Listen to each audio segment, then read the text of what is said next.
To other news now, U.S. model and YouTuber Jayda Cheaves, along with her friend, were convicted today of gun charges.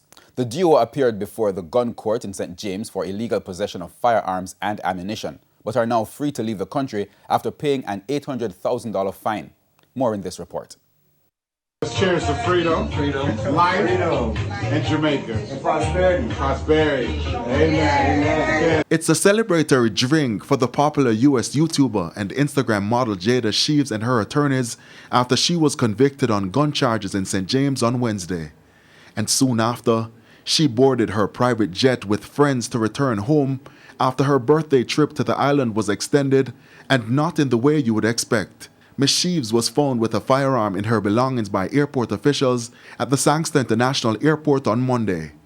Her associate, designer and business owner Gregory Wright of Jisoo Woo also pleaded guilty and was slapped with similar fines.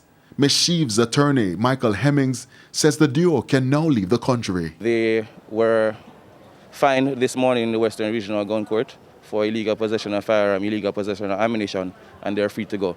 Because gun court matters are held in camera, there isn't much I can say about it. Ms. Cheaves posted on her Instagram that she was sorry and called the gun find an honest mistake. The police said Ms. Cheaves and Mr. Wright have permits for the weapons in the U.S. but were not authorized to have them in Jamaica. She also described the experience as a lesson learned.